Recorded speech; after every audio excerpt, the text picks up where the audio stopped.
What is up and welcome back. We're in for pull day. I'm fucking shattered, so didn't get a great sleep last night. Hit a prey on the way through. Done some warm-ups, hence the puffing and panting. With 2 sets on lat pull down here to start. But yeah, didn't get a great sleep last night. I think probably because I trained too late, so I was in at like 5:30. End up back home by 8:30 after a big leg session. A bit crap in the gym and that. Yeah, I think my CNS was still in work mode when I was trying to sleep, so my day starts at 5 in the morning. It's had not an effect. But we're in here for one thing, working all day, tired or not, at the back end of a mini cut or not. That's P fucking B, so hit this first set. Okay.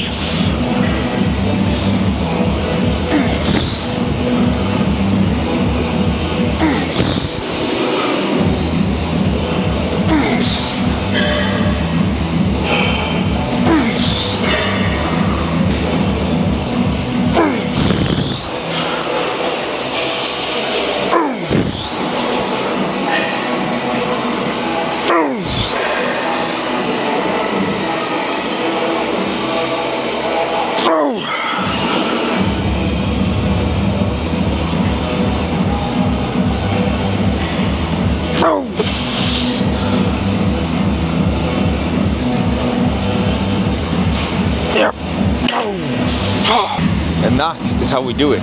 Fucking PB to start the day. Fuck the fatigue. Fuck the tiredness. We're sending it anyways. We'll drop this off to 200 and run it again.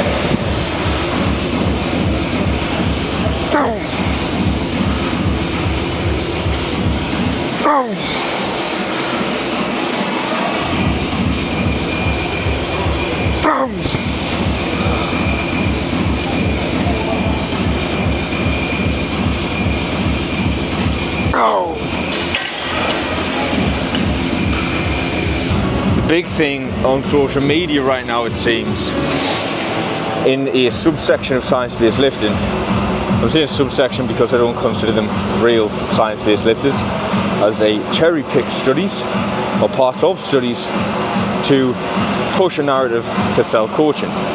So their coaching programs are their best splits based on a very cherry-picked section of a study, and they'll disregard everything else that goes against it.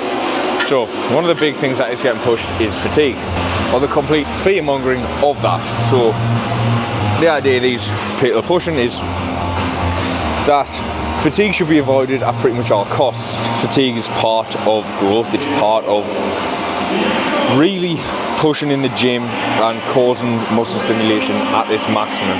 So you will be fatigued. Growing is not a comfortable process. Everyone who has actually grown muscle knows this. Unlike those science-based lifters, in quotation marks, that seem to struggle to grow muscle even though they are using the best splits in the world apparently. Struggle to grow muscle, struggle to grow size, and it's currently turning into basically ego lifting. So what you're seeing is one set of 4 to 5 reps with a gym pin, stacking, terrible form, but that's the best muscle stimulation that they can get apparently. So if you do come across one of these people, avoid them. You talk shit.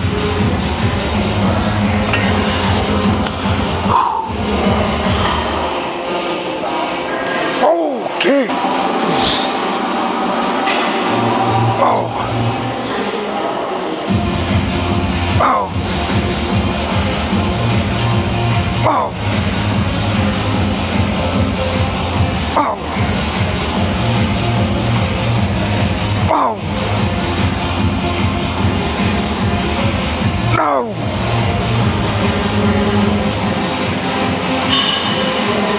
No.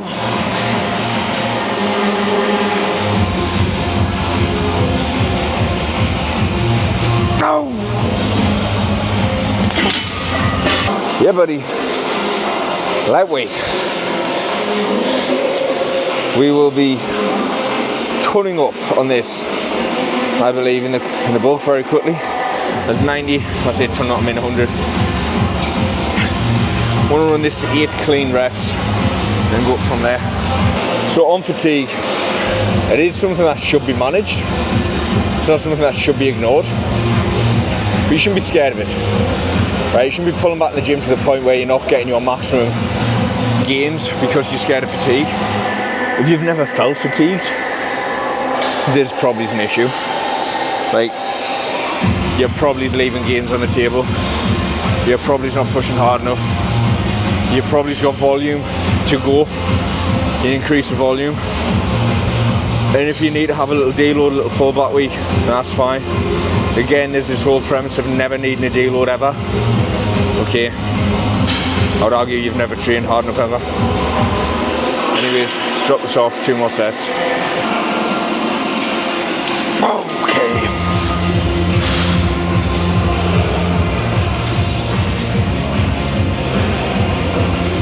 Wow. Wow. Wow.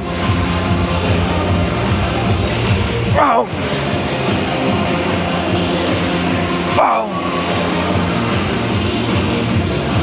Wow.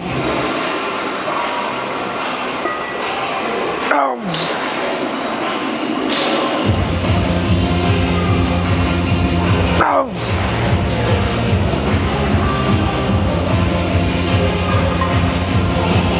Wow.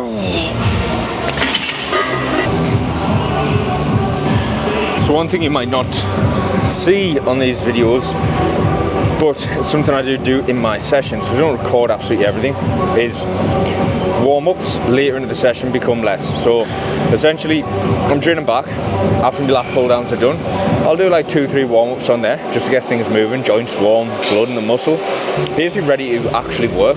After that point, go to working sets, move on.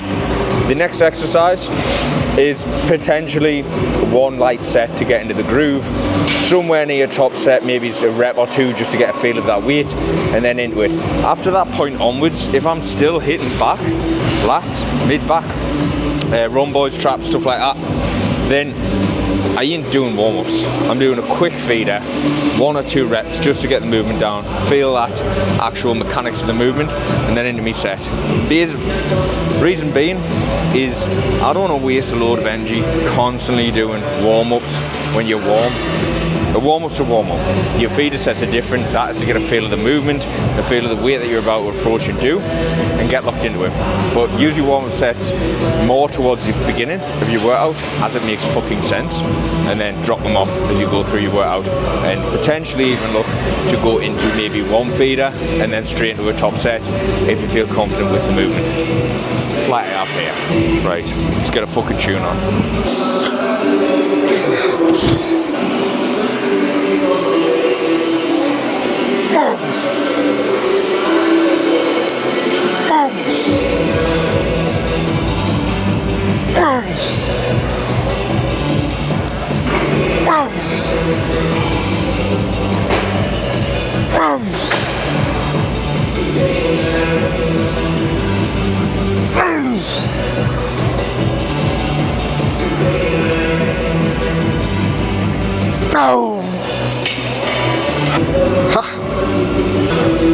Something else.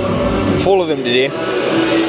You're seeing there in that pull down to get that into the movement. It was aggressive, it was hard. I wasn't fucking bitching about with the weight. Pulled in nice and hard, aggressive. Why?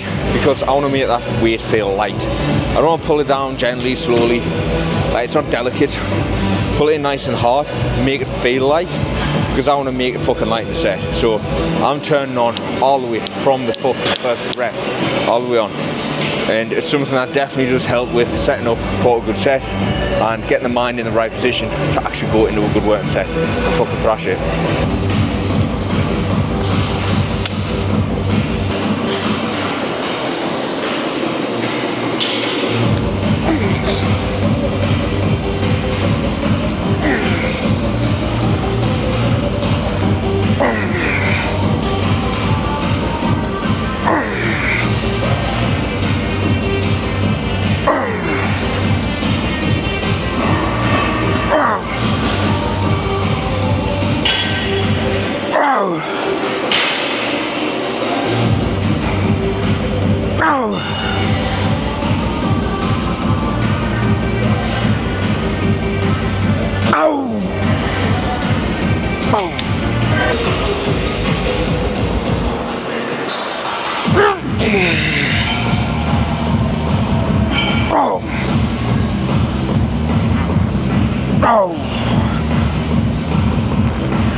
Under par set, maybe a bit heavy there.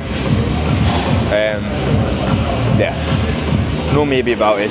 First rep off there, I knew it was a bit heavy, but we're gonna drop off for the second set, get reps in, and fucking send it.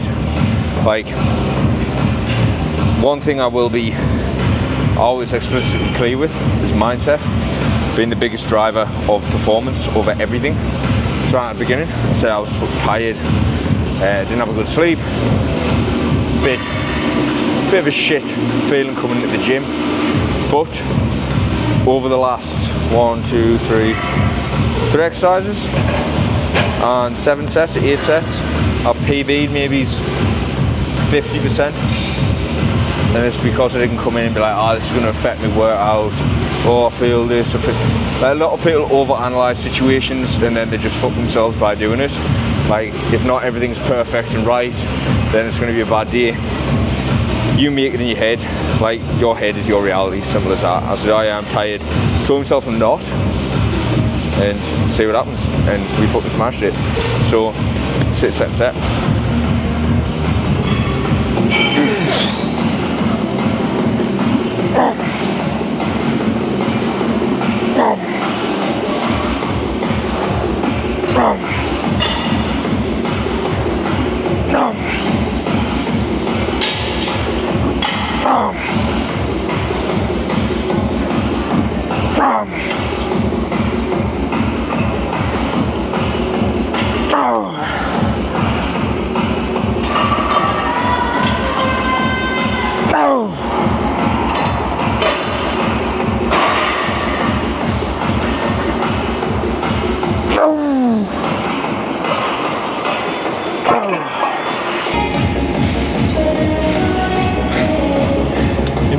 Like, if you're watching this, I assume that you watch other fitness content, gym content, and probably get pushed a lot of it on your social media. So you might be seeing a lot right now, seeing that time and attention isn't required for muscle stimulation, muscle growth stimulation, and it's a concentric phase that is the big driver of it.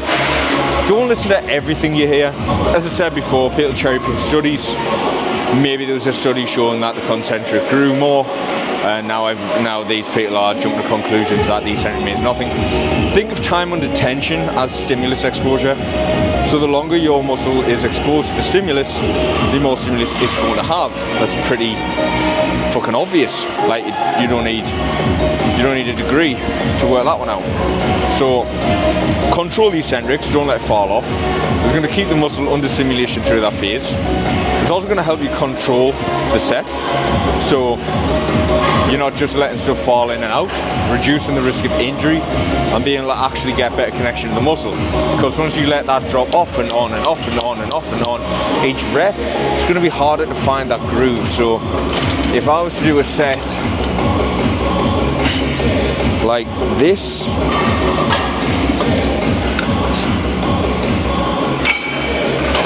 or like this,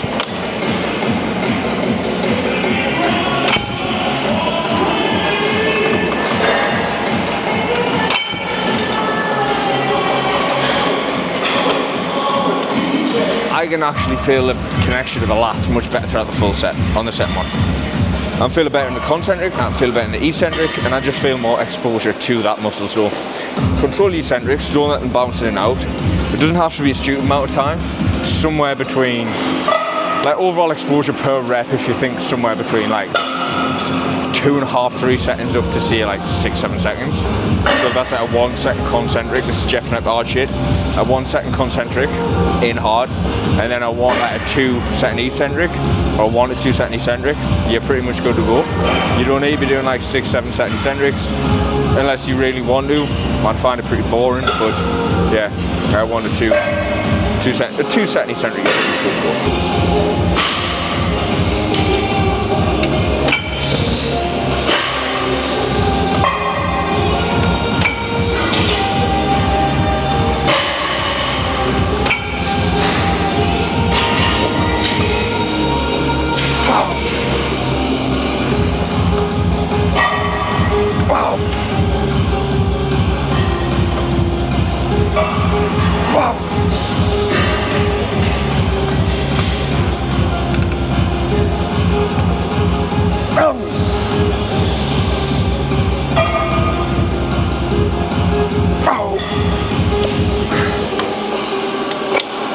Also, if you are looking for a coach to work with or someone to listen to and take you to your goals, your physique goals, my advice is not to look for someone who spits a lot of jargon on social media and basically repeats what Boots and Study say and calls other people out.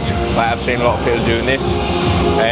Stitched, fuck off. Like, usually the people who are doing this stitching have not got an ounce of muscle, they've not put their theories into practice and got results. Look for someone who, one, has actually got results for themselves because they've shown that they are willing to do what they are telling you to do and shows that it works, and two, has got results for other people because then that shows they are able to apply what they can do themselves in a way to someone else, teach them, show them, and actually be able to get that knowledge across to someone else to then be able to get the results. So look for those two things, not just someone who's regurgitating information from a book. Like, put it this way, would you rather someone build you a wall who's done all of the fucking book reading on how to build a wall but never built one, or someone who's built 100 fucking walls? Like, I know what I'd choose. Right, one more set on here, and then the guns. Okay. Well, boys and girls, the exercise of choice is a seated Bayesian cable curl. The cable machine where there's like 2 cables is out of order, one of them's out of order, so can't do that. I'm going to jump on the hoist instead. Just fucking send it.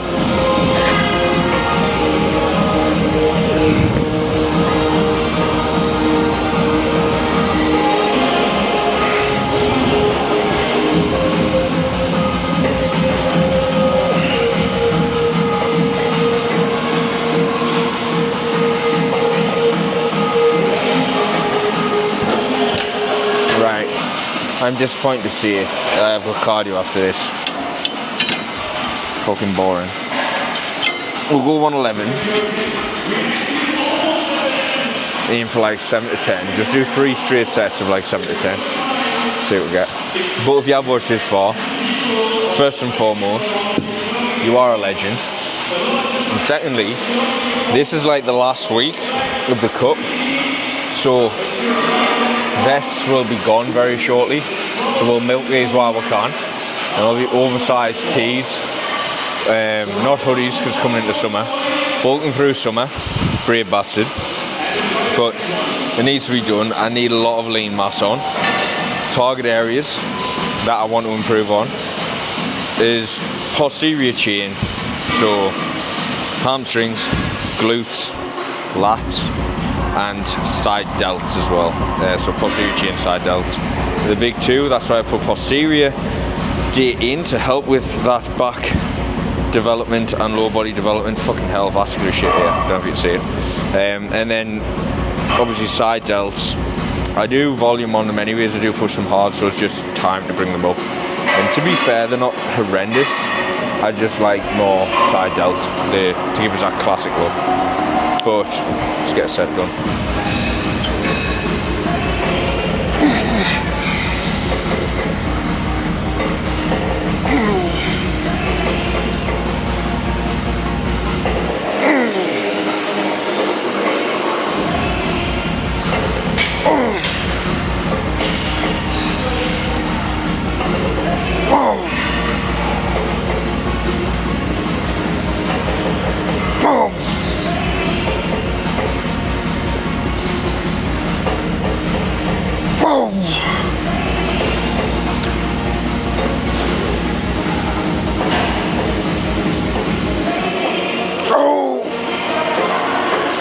Oh, yep. A little bit lightheaded there. Right now is probably about the time that this tiredness is going to catch up on us if it is. But we're at the back end of the way, I ain't got much left, and I've definitely got enough in the tank to push through hard. The carb powder is gone, just finished my drink. So I always have, like right now in this cut, I'm not on like poverty calories. Today I'm on 2,600, so I've still got enough there to get some carbohydrate powder in the drink for workout. So I will still use that. I've only got like 15 grams in there.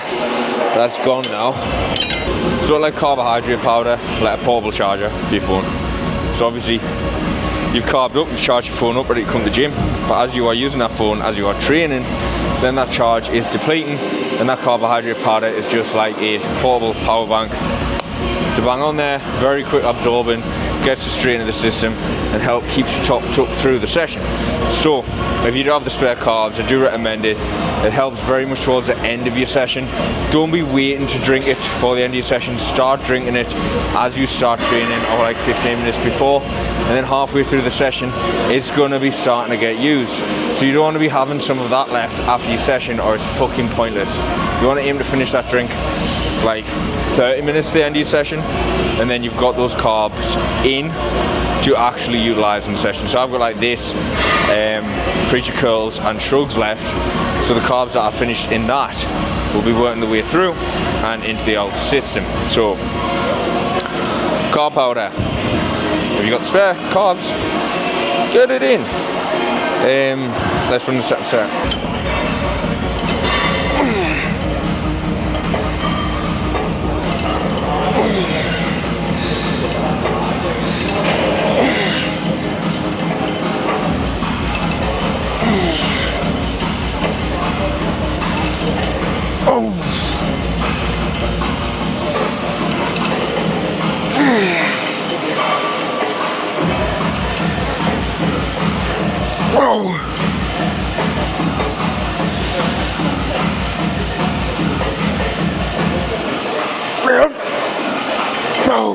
Alright, well lads, preach curls taken.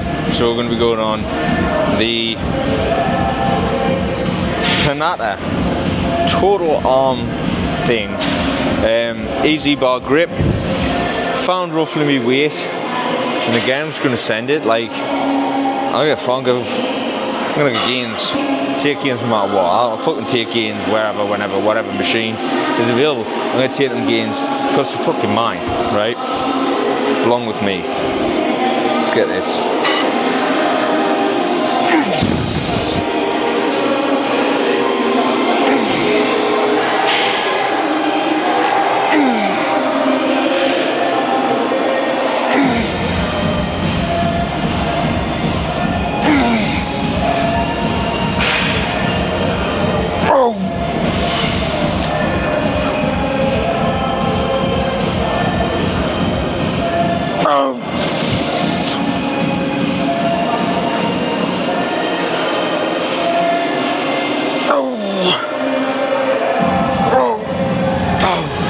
We got one more set on that, and then some shrugs. So let's check out the pump leaf.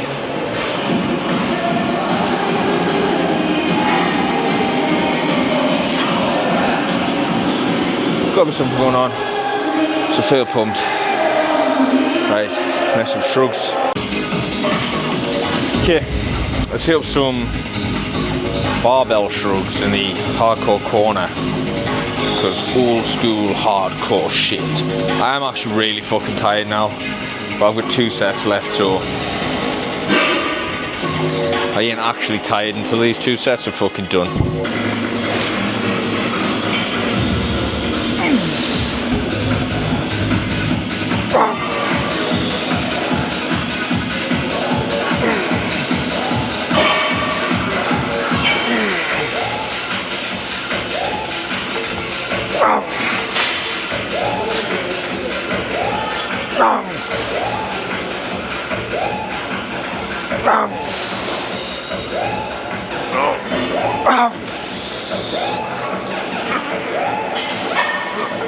Yep. Right, that is just wrapped up. I've got cardio to do. I'm allowed to be tired on cardio because I just get through a job, innit? Cardio, just get fucking through a job. Get on the Stairmaster, rip them calories off, get home, get some strain. That's Coach Kelly out.